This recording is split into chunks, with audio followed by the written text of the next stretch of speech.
मित्रों देखिए, एकादशी का जो व्रत है वह बहुत ही ज़्यादा पवित्र होता है। श्री कृष्ण भगवान की लीलाएं बहुत ही दिव्य हैं। जिस प्रकार से भगवान की लीलाएं हैं उसी प्रकार से भगवान के भक्त भी हैं।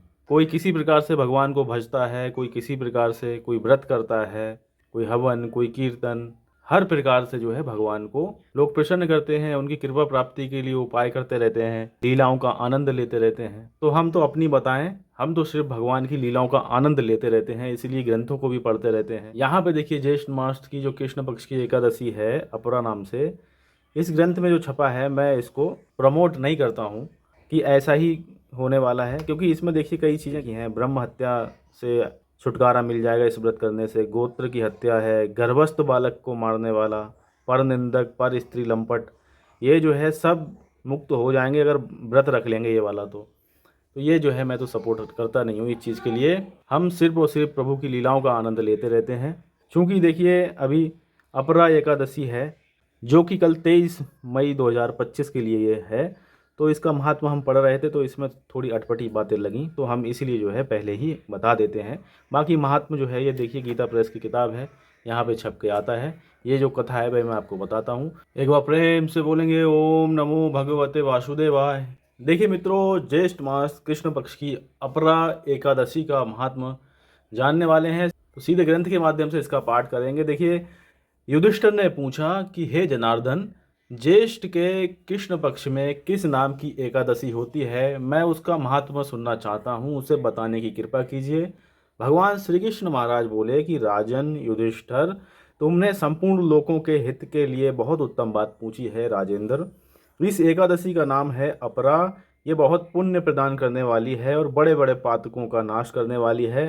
ब्रह्म हत्या से दबा हुआ, गोत्र की हत्या करने वाला, गर्भस्थ बालक को मारने वाला, पर निंदक तथा पर स्त्री लंपट पुरुष भी अपरा एकादशी के सेवन से निश्चय ही पाप रहित हो जाता है। जो झूठी गवाही देता है, माप तोल में धोखा देता है, बिना जाने ही नक्षत्रों की गणना करता है और कूटनीति से आयुर्वेद का ज्ञाता बनकर वैद्य का काम करता है, ये सब नरक में निवास करने वाले प्राणी हैं। परंतु अपरा एकादशी के सेवन से ये भी पाप रहित हो जाते हैं। यदि क्षत्रिय छात्र धर्म का परित्याग करके युद्ध से भागता है तो वह क्षत्रियोचित धर्म से भ्रष्ट होने के कारण घोर नरक में पड़ता है। जो शिष्य विद्या प्राप्त करके स्वयं ही गुरु की निंदा करता है, वह भी महापातकों से युक्त होकर भयंकर नरक में गिरता है। किंतु अपरा एकादशी के सेवन से ऐसे मनुष्य भी सदगति को प्राप्त होते हैं।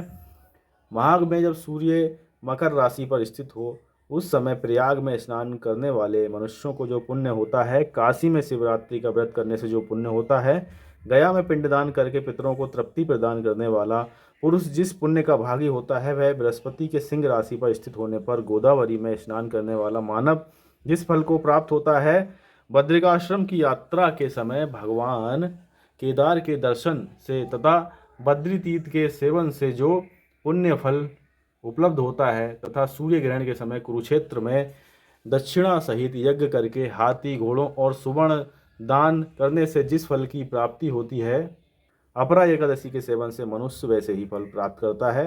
अपरा को उपवास करके भगवान वामन की पूजा करने से मनुष्य सब पापों से मुक्त हो जाता है और विष्णु लोक में प्रतिष्ठित होता है। इसको पढ़ने और सुनने से सहस्त्र गोदान का फल मिलता है। एक बार प्रेम से बोलेंगे ओम नमो भगवते वासुदेवाय।